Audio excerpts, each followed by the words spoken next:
algumas observações importantes. A Google Play, ela não tem mensalidade ou anuidade, igual no caso da Apple. A Apple tem uma anuidade de $99. Se você quiser ter uma conta de desenvolvedor Apple, você tem que pagar uma anuidade de $99. Ou ter uma conta universitária, coisa do tipo, que tem isenção dessa taxa, tipo a nossa conta aqui do laboratório, né? No caso da Google Play, tanto pessoa física quanto pessoa jurídica podem aderir à loja, pagando uma taxa de adesão de $25, tá? Então é uma taxa que você vai pagar uma vez, nunca mais vai precisar pagar mais nada para o Google. Então, eu estou considerando no meu tutorial que você já entrou lá no link da Google Play, assinou, né, pagou aí a adesão e, enfim, está pronto para publicar um aplicativo. O que a gente tem que fazer lá uma vez que a gente já tem a conta de desenvolvedor? Ó, tem lá a opção criar aplicativo ou publicar aplicativo. Uma vez que você clicar nela, vai aparecer uma janelinha parecida com essa que vocês estão vendo aqui. Adianto a vocês que essas janelinhas, elas estão ligeiramente desatualizadas, porque a Google Play ela teve uma grande atualização de interface gráfica durante os últimos 2 meses. Então, eu ainda não atualizei aqui o material com as telas novas, mas elas são parecidas em vários aspectos, então a explicação aqui ela continua sendo válida. Muito bem. Uma vez que você está criando um aplicativo novo, a primeira coisa que ela te pede aqui é o idioma padrão dele, embora ele possa ter outros. E o título. E tem a opção aqui enviar APK. Você vai ter que enviar aquela APK que você gerou com todos os procedimentos que a gente acabou de fazer. Uma vez que você informou o título, né, e enviou a APK, tem algumas outras informações importantes que você tem que preencher lá para o Google conseguir mostrar na loja para a gente. Então, veja só. Tem uma parte onde a gente tem que informar os screenshots, né? Os screenshots que mostram telas daquele aplicativo em execução. Porque aí lá na loja, quando o seu usuário, né, o seu cliente estiver querendo baixar o seu aplicativo, ele vai ter acesso a essas informações. Se vocês observarem aqui, tem uma área destinada para telefone e tem áreas destinadas para tablets com resoluções diferentes. Tá vendo? 7 polegadas, 10 polegadas. Se você quiser que o seu aplicativo seja compatível com o tablet, ou seja, se você quiser que um usuário que está usando o tablet consiga achar o seu aplicativo na Google Play e fazer o download dele para instalar, é obrigatório que você informe pelo menos uma screenshot do tamanho de tela equivalente aqui. Vamos supor que eu não tivesse informado nenhum screenshot de tablet de 7 polegadas para o meu aplicativo durante a publicação. Se um usuário, usando um tablet de 7 polegadas, pesquisar por esse aplicativo na Google Play, ele não vai encontrar. É como se aquele app não existisse, porque a Google entende que aquele app não é compatível com esse tipo de dispositivo. Essa é a lógica. Tá certo? O mesmo se aplica aqui para as outras imagens. Vou abrir aqui a Google Play. Aqui o cidadão Viçosa, ó. Então, se vocês forem ver aquelas imagens que eu tinha informado ali, ó, nos screenshots, são as imagens que a gente vê aqui, ó. Perfeito? Muito bem. O que mais que a gente tem que informar? Bom, a gente tem que informar aqui alguns ícones. Como vocês podem ver, esses 2 primeiros aqui, eles são obrigatórios, tá? O primeiro é um ícone de alta resolução, que tem que ser quadrado, tá? Ele tem que ter uma resolução 512 por 512, tem que ser um PNG. Essa imagem que vocês estão vendo aqui. Ela aparece aonde? É a imagem que a gente está vendo aqui, ó.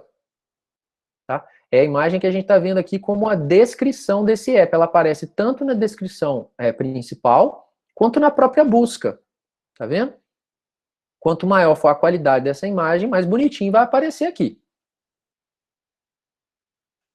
Esse gráfico de recursos, eu confesso que eu não sei aonde a Google está usando ele atualmente. Antes, embora ele ainda seja solicitado, tá? Quando a gente vai publicar. Esse gráfico de recursos, antes ele aparecia aqui no topo da loja, tá? Ele aparecia nessa região onde eu estou passando o mouse, era como se fosse um cabeçalho da publicação.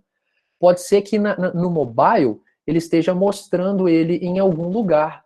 Eu confesso que eu ainda não vi. Eu vou até abrir uma outra máquina virtual do Android aqui, que tem a Google Play, para a gente poder verificar lá. Deixa eu abrir ela aqui. Enquanto ela vai abrindo, aí eu vou voltar aqui para os slides, a gente vai vendo outras opções, tá? Tem vários aqui que são opcionais, tipo gráfico promocional, banner de TV, que aparece se você estiver usando Android TV, aí aparece uma forma diferente de exibição daquele app na Google Play, vídeo promocional, né, que mostra, enfim, aquele app em execução. Política de privacidade, eu coloquei aqui como opcional asterisco, devido a um detalhe específico, tá? Política de privacidade própria, ou seja, é aquele texto que você explica e se compromete com a forma como você vai usar os dados do seu usuário, tá? A política de privacidade, dependendo dos recursos que for utilizado pelo aplicativo, ela é obrigatória. Por exemplo, se você estiver usando um aplicativo tipo o Pokémon GO, né, que usa a geolocalização do usuário, a Google te obriga a informar uma política de privacidade, que basicamente é um texto que você vai falar, olha, esses dados não serão comercializados, esses dados serão mantidos da forma X, Y, Z. Então você está explicando para o seu usuário como aquele dado vai ser gerido por você, o usuário está ciente disso, se ele não concordar, basta ele não instalar o seu app.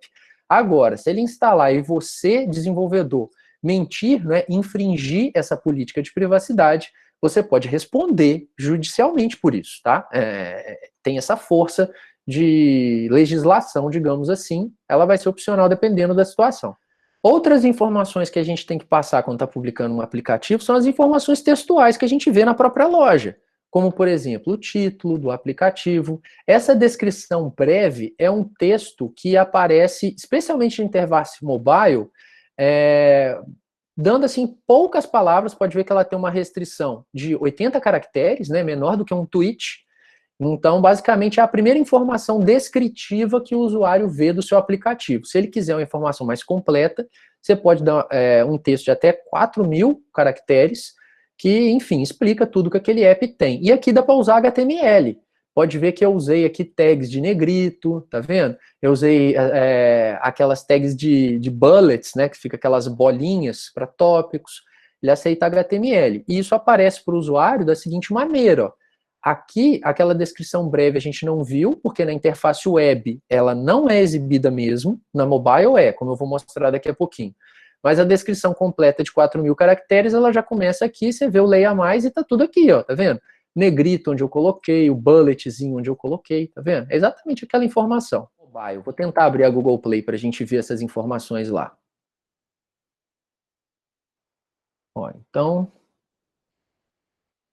vamos pesquisar por Cidadão Viçosa.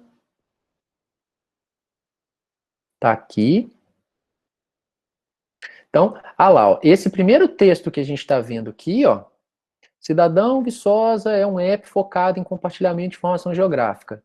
É esse texto que vocês estão vendo, a breve descrição. Ela aparece na interface mobile como a primeira coisa que o usuário vê.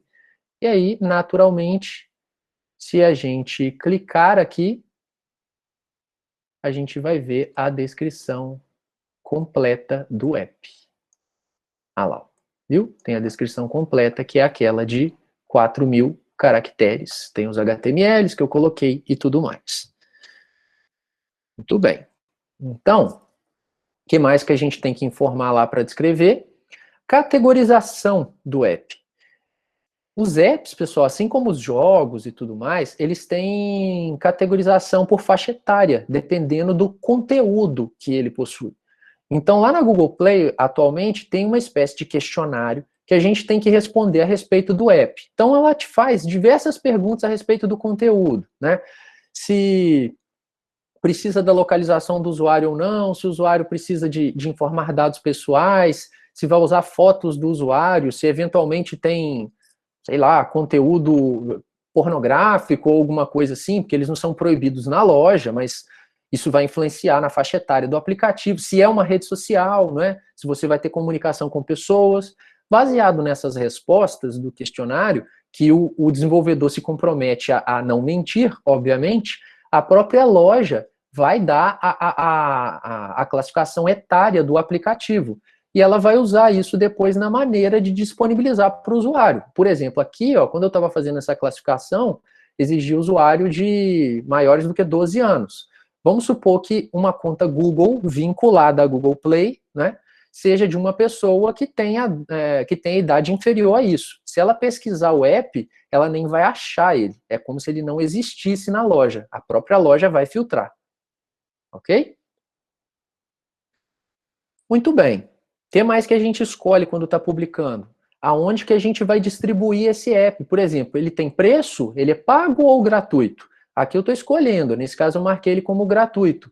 Observem que uma vez que você publica um app como gratuito, ele nunca mais pode ser pago. Quando você publica um app como pago e informa o preço dele, ele pode se tornar um app gratuito. O inverso não pode. Então, muito cuidado quando você está publicando esse app, tá? É comum, por exemplo, as empresas às vezes terem duas versões do app publicado na loja. Uma que é paga, cheia de recurso, e uma que é gratuita, que nunca vai poder se tornar paga e tem só alguns dos recursos, né? Tipo uma amostra grátis. Mas isso é uma limitação da loja. E você vai ter que marcar aqui também os N países onde você quer distribuir aquele app. Aqui eu tinha marcado tudo. Mas vamos supor que eu tivesse desmarcado aqui a África do Sul.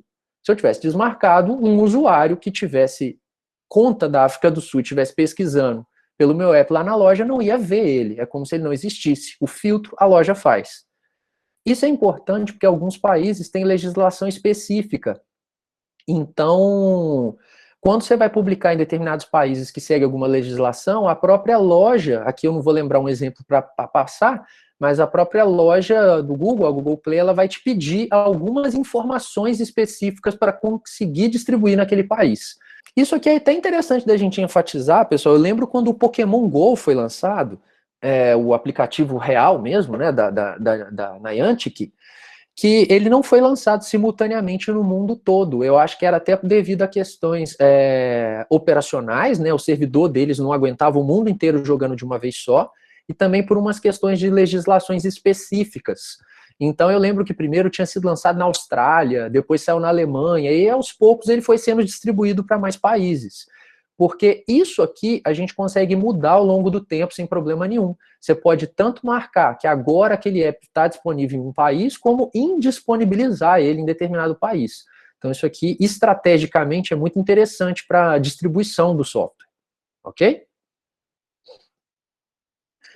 Muito bem. Aí aqui eu estou explicando para vocês que depois de fornecer essas informações e marcar em publicar, se o aplicativo for gratuito, será exibido um aviso dizendo que uma vez gratuito, ele nunca mais poderá ser cobrado. É assim que funciona. Embora ele possa ter microtransação dentro dele. Quando a gente acaba de publicar na Google Play, a gente não consegue acessar aquele aplicativo na loja imediatamente, porque ele passa por um processo de revisão, né, da loja e que demora em torno de 24 horas, às vezes um pouco menos, mas normalmente é em torno de 24 horas. E a partir desse prazo, né, se ele for aceito pela plataforma, se você não tiver infringido nenhuma diretriz, nenhuma regra da loja, ele passa a se tornar disponível para o usuário. E ele se torna disponível num link parecido com esse que eu estou mostrando aqui, ó, onde no final o ID é o pacote do aplicativo. Tá vendo aqui, ó, no caso do Cidadão Viçosa, o ID é pacote.cidadão Vicosa, né? O que é esse pacote.cidadão Vicosa aqui? Esse era o nome do pacote que eu tinha dado para o meu código-fonte lá na hora que eu tinha criado o projeto. Lembra quando a gente cria um projeto Android, a gente tem que formar o nome do pacote? Por que o nome do pacote tem que ter assim, uma característica muito única? Como vocês podem ver aqui, ó, o nome do pacote de um app é a chave primária dele na Google Play. Isso é feito automaticamente, não dá para a gente mudar. Por isso que se a gente tentar publicar um app que tenha um pacote de mesmo nome de outro app que já está publicado, a Google não deixa, porque ela não ia ter como identificá-lo unicamente dentro da plataforma. É por isso. E, além disso, ela não aceita pacotes que começam com o nome com.example. Então, basicamente, a gente tem que criar pacotes próprios, né? Tipo com.lucas.veg. Nome do aplicativo, né? Com.nome da empresa, ponto nome do departamento da empresa, ponto nome do aplicativo. Você tem que tentar dar uma unicidade para esse pacote para evitar esse risco, ok? Aqui, ó, a gente pode ver exatamente na URL lá, ó, que era exatamente isso. Olha lá, o Cidadão Viçosa, depois que eu abri, é o pacote dele, ó. Se eu pesquisar aqui o FV Eventos, ó, o FV Eventos, um outro aplicativo nosso, tá aqui, ó, tá vendo? com.labd2m.vma, que eram as iniciais do primeiro desenvolvedor do aplicativo, que é o Vitor, e o nome do app. Enfim, é assim que funciona. Certo? Bom, para a gente fechar a aula de hoje, eu quero mostrar para vocês, embora eu não vou fazer uma publicação em tempo real de aplicativo, porque isso não seria possível, não ia nem dar para ficar pronto a tempo, porque a resposta não é imediata. Mas eu vou abrir a minha conta de desenvolvedor da Google Play e vou mostrar para vocês vários recursos que o ambiente de desenvolvedor lá oferece, só para vocês verem que interessante que é. Por exemplo, lá dá para a gente ver uma série de estatísticas, como, por exemplo, dá para vocês verem as instalações atuais do aplicativo, as instalações que foram feitas no dia, as desinstalações ao longo do tempo, quantos usuários ativos você tem, quantos são novos, as falhas, né, os crashes que aquele app apresenta ao longo do tempo, os logs chegam direto lá na loja, você consegue saber, inclusive, em qual linha de qual script aconteceu determinada exceção, ele fala qual é a exceção. Então isso ajuda na evolução do software ao longo do tempo. Enfim, tem muita coisa. Eu vou mostrar para vocês, do caso do FV Eventos, vou tentar mostrar aqui essa série de recursos para vocês. Ó, aqui tem tanto a minha conta pessoal, quanto a conta do laboratório, do LabD2M. Eu vou até focar no LabD2M para a gente ver o FV Eventos, que é um aplicativo nosso que tem um número razoável de usuários, embora tenha caído muito durante a pandemia, porque não tem evento na UFV, né? O que eu quero mostrar para vocês? Vamos ver aqui, ó. Quero mostrar primeiro o painel dele. Então, vamos abrir esse app. Ele está carregando algumas informações do mesmo. Isso aqui são informações dele nos últimos 30 dias. Então, como vocês podem ver, nos últimos 30 dias, eu tive um número muito baixo de usuários ativos. Para ser bem sincero, ninguém está usando o aplicativo durante a pandemia. Vocês vão ver daqui a pouco o gráfico de perda de usuários. Depois da semana do acolhimento, que veio a pandemia, o usuário caiu de tipo, o aplicativo caiu de em torno de 1.000 e poucos usuários para 200 e um pouco. É uma curva assim que cai bastante. Tem ninguém usando, porque se você entrar no app não tem informação. A divisão de eventos não está alimentando com nada. Mas eu vou colocar aqui no último ano, que vai ter um número mais razoável de informações. Então, olha só. Nesse ano, a gente teve aí em torno de 1.000 e poucos novos usuários. Perdeu também um número grande de usuários no ano, porque é o que eu tinha descrito, tá? Depois da semana do acolhimento, a queda foi muito brusca, porque não tinha por que usar o app mais. Enfim, ele tem poucas avaliações, porque muita gente usou, mas pouca gente avaliou. Mas a avaliação é alta, dá para a gente ver a média aqui. As falhas, né, ao longo do tempo. Dá para a gente ver várias informações interessantes aqui do app. O que mais que eu quero mostrar lá para vocês? Estatísticas, tá? Vou focar direto nas estatísticas. Muito bem. Aqui em estatística, gente, é um verdadeiro parque de diversões, tá? Dá para ver, assim, estatísticas sobre muitas coisas interessantes. Eu tinha selecionado algumas em específico ali, então eu vou ver o que eu já tinha selecionado para mostrar para vocês. Vou mostrar usuários ativos, mostrando com visualizações diferentes e métricas de comparação. Então tá. Ó, aqui eu já estou em usuários ativos. Em qual período? Eu vou diminuir um pouquinho o zoom, porque tá perdendo um pouco a visão global da coisa. Ó, tá nos últimos 30 dias. Eu quero colocar aqui os últimos 365 dias. Olha que interessante. Aqui, ó, se a gente for ver lá, ó, 4 de março, semana do acolhimento acontecendo, foi o nosso ápice de usuários ativos. Dali para frente, olha o que aconteceu. Só caiu. Veio pandemia, o UFV não tem evento mais, então o app perdeu um público muito grande, né? E aqui ele teve uma subida muito grande também, né? Entre o início de fevereiro e o início de março, porque foi a campanha da UFV de divulgação da semana do acolhimento, e o app foi o app oficial da semana para ver a programação e tudo mais. Então dá para ver pelo gráfico que claramente foi muito eficiente a campanha, funcionou, né? O app poderia estar ainda melhor se não viesse a pandemia. Só que a gente pode ver outros aspectos interessantes. Eu estou vendo usuários ativos baseado em regiões do país, mas eu posso ver aqui, ó, por versões do próprio app, se eu quiser. Então, olha só. Aqui a gente está vendo os meus usuários baseado nas versões do app. E aqui embaixo, ó, a gente consegue ver nesses quadradinhos. Aqui eu vou dar um zoom maior. Quando que as versões do app foram lançadas ao longo do tempo? Ó. Aqui, ó. Aqui no dia 12 de fevereiro foi lançada a versão 1.5.4. No dia 21 de fevereiro, a 1.5.5. Depois, no dia 28 de fevereiro, 1.5.6. E a última versão que a gente lançou foi no dia 2 de março, a 1.5.7, que é a mais estável dele, né? E aí dá para a gente ver, inclusive, aqui, ó, se a gente for olhar melhor as cores, o que representa cada uma, aqui tem cada uma dessas versões, esse é o versionamento semântico, tá? Mas elas têm uma numeração interna que o Google reconhece. Por exemplo, a 1.5.7 para o Google, ela é a versão 18, que vocês conseguem ver aqui embaixo com um azul mais escuro, tá?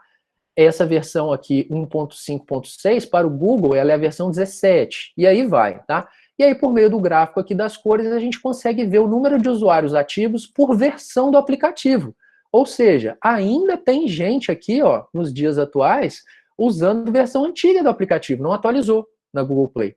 Ah lá, a gente tem 6 usuários usando a versão 16 dele, que ainda tem alguns bugs, né? A versão mais estável é a 18.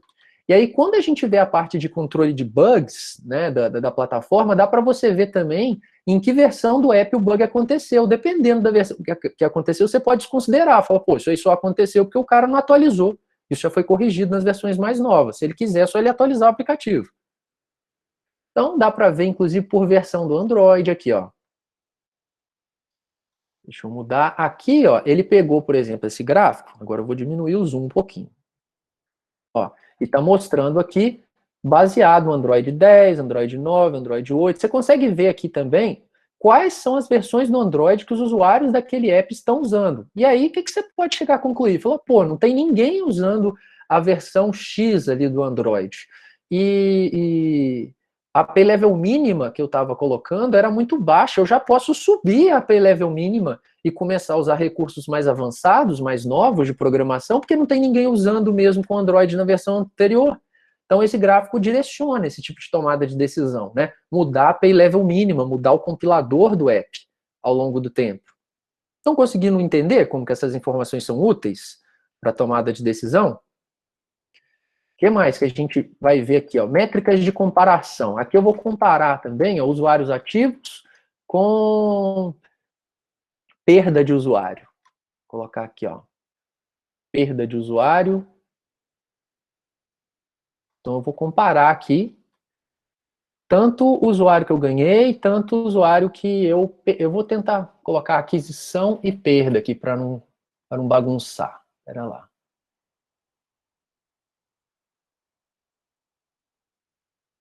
Usuários que nunca haviam instalado. Eu vou comparar aqui a aquisição de usuários que nunca haviam instalado o app antes com a perda de usuários.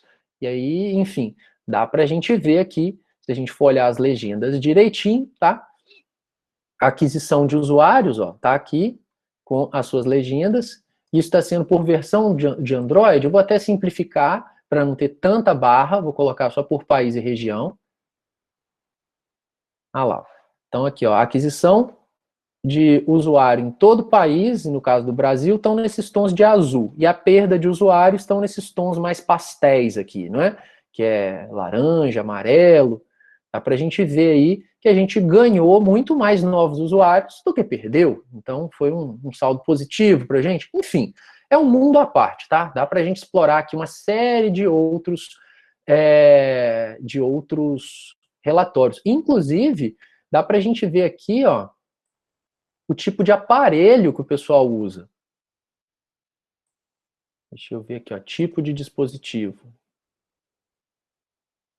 Tá vendo? Se o pessoal usa via telefone, se usa via tablet, tem uma outra opção aqui que dá para ver, inclusive, ah lá, ó, por nome mesmo, de formato de aparelho, tá vendo? Ah lá, então aqui o aparelho que pelo visto mais usa atualmente o aparelho que é mais usado no FV Eventos, ó, é o Redmi Note 8. Dá para a gente ver, inclusive, esse tipo de situação.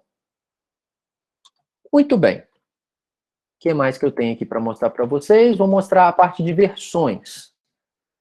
Então, aqui do lado, se a gente vem em versões, a gente pode ver tanto a parte de produção quanto a parte de teste. Se eu quiser lançar uma versão nova do meu aplicativo, né, do FV Eventos, eu vou vir aqui em versões, produção, dá para a gente ver que a versão mais nova dele é a 1.5.7, dá para a gente ver os dados delas aqui, dá para ver o histórico de versões desse app ao longo do tempo, as instalações de cada uma das versões. Se eu mudar aqui, ó, dá para a gente ver, eu vou na versão antiga. É porque ali não atualizou. Porque aqui está pegando só da última. Mas, enfim, dá para ver o número de instalações, embora eu não esteja encontrando aqui nesse momento, dá para ver o número de instalações específicas em cada um das versões do aplicativo. Aqui teve uma outra questão interessante para mostrar, ó. Disponível em 15.300 dispositivos. Por que é isso daqui? Não sei se aqui vai dar para ver melhor. Tem uma parte da Google Play que dá para a gente ver em quantos dispositivos existentes Android o meu app é compatível. Vamos supor que, sei lá, eu coloque que para usar o meu aplicativo seja necessário que o aparelho tenha NFC, que é o Near Field Communication, né? Tem muito aparelho que não é compatível com NFC, não tem esse hardware. Então, provavelmente, esse número aqui, ó, iria reduzir bastante. Você ia ver que o seu aplicativo ele passou a ser compatível com um número menor de dispositivos, né? Então, até isso o programador tem que tomar cuidado, né? Para, enfim, não ter ele compatível com poucos aparelhos. A API level mínima pode influenciar também. Você não quer lançar o seu aplicativo. Aí aqui eu criaria uma nova versão, tá vendo? Aí eu lançaria APK, aquela coisa toda que eu mostrei. Você não quer lançar o app direto para produção. Você quer lançar ele para teste, um teste beta, um teste alfa ou um teste interno, né? É uma versão nova do app que tem recursos que são arriscados de liberar público de uma vez só. Você quer liberar para uma faixa específica de usuários. Você poderia vir aqui em teste interno, criar uma nova versão e associar a ela, deixa eu ver se é aqui. Eu só não estou encontrando agora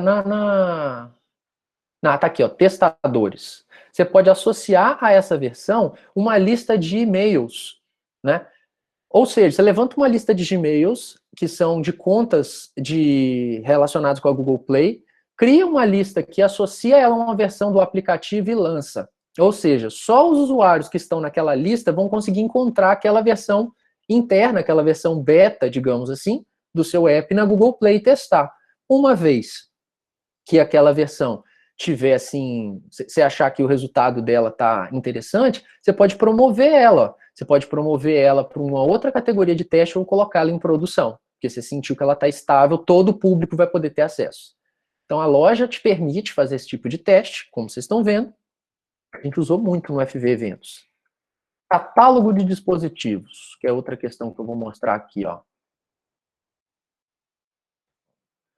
Aqui dá para a gente ver a lista de quais são cada um dos 15.300 dispositivos compatíveis com o FV Eventos hoje, tá? Essa lista pode aumentar ou diminuir, é uma infinidade de aparelhos aqui. Desempenho na loja. Vamos ver a análise da loja aqui. O que mais que eu vou mostrar aqui para vocês? Aqui, ó, desempenho na loja. O que tem aqui nessa parte? Dá para a gente ver, vou colocar aqui anual. Eu vou diminuir o zoom um pouquinho. Aqui dá para a gente ver, ó, quando que o meu app foi encontrado na loja. Ó, ele foi encontrado durante esse ano, né? Teve aquela página de descrição dele, essa página... Basicamente está falando que essa página de detalhes aqui, ó, ela foi exibida ao longo do tempo que eu coloquei ali, 778 vezes, sendo que boa parte delas foi por meio de pesquisa na própria Google Play, um número inferior foi por meio de links de site terceiro, ou algumas delas foi simplesmente navegando pela Google Play. O cara não pesquisou, simplesmente viu na Google Play e entrou. E aí dá para ver, se eu não me engano, aqui embaixo, inclusive os termos de buscas que foram utilizados. Ali, exatamente, ó. Ah lá, o FV Eventos, o FV. Então isso aqui dá para direcionar, inclusive, palavras-chave que você pode usar na descrição do aplicativo, ou até no título dele, que facilitaria ele ser encontrado na busca, tá? Esses metadados são muito importantes e, enfim, quem trabalha com YouTube, por exemplo, se preocupa muito com essas informações para monetizar mais um vídeo, né? Com o aplicativo não é diferente. A gente tem esses dados aqui. O Android Vitals é onde a gente vê as falhas, tá? Então, se a gente vier aqui, ó, é uma pena que ele tem uma faixa muito baixa de tempo para a documentação dessas falhas. Aqui, ó, ele, se eu não me engano, ele tem as falhas no máximo dos últimos 3 meses, e aí ele vai limpando essas informações. Só que como quase ninguém está usando o FV Eventos nos últimos 3 meses, devido à pandemia, aqui a gente não vai ver falha nenhuma. Tá vendo? Com descrição dela. Se tivesse alguma, daria para eu mostrar claramente o nível de detalhes profundo que a plataforma dá sobre as falhas. Com relação a produtos, a gente tem aqui preço e produtos no app. Aí eu vou falar das microtransações. Aqui, ó. Preço do app, pode ver que está escrito aqui, ó. Esse app está disponível gratuitamente na Google Play e não pode ser alterado como pago. É porque ele é gratuito mesmo, então não dá para eu mudar nunca mais. Se ele fosse pago, eu poderia mexer no preço dele aqui, colocar uma promoção e tudo mais. A microtransação, eu tenho que configurar, se quiser colocar no aplicativo, a API do Google Wallet, né, que é a carteira do Google, para conseguir fazer vendas dentro do app. Daria para eu acompanhar isso por aqui. Com relação às políticas, para a gente poder fechar, eu vou mostrar ali a política de privacidade e a classificação, ou seja, está aqui embaixo. Ó. Então, a gente tem a política de privacidade, que já está fornecida, tá, para esse app, e era obrigatório nesse caso, porque ele usa geolocalização. Então, se entrar nesse link, você entra na política de privacidade do app. Até lá na loja também, ó. Vamos na aba dele aqui, ó. Eu acho que a gente encontra... Aqui, ó, políticas de privacidade. Clicou aqui, eu vou cair lá. Aí, basicamente, é como eu estou me comprometendo com o meu usuário a, enfim, usar a informação dele ou não. Vocês podem ver isso com calma. E, por fim, a gente tinha aqui o que era a classificação etária, né? Aquela faixa, o FV Eventos, ele é, enfim, para maiores de 3 anos, né? Então, basicamente, qualquer um pode usar. Se eu atualizar esse app, ele ganhar novos recursos, eu tenho que reclassificar ele. Aí eu venho aqui em gerenciar e isso acontece. Enfim, pessoal, é um mundo à parte. Eu poderia ficar a aula inteira mostrando aqui os recursos do Google Play Console. Não. Pessoal, um abração para vocês, então. Até mais. Valeu.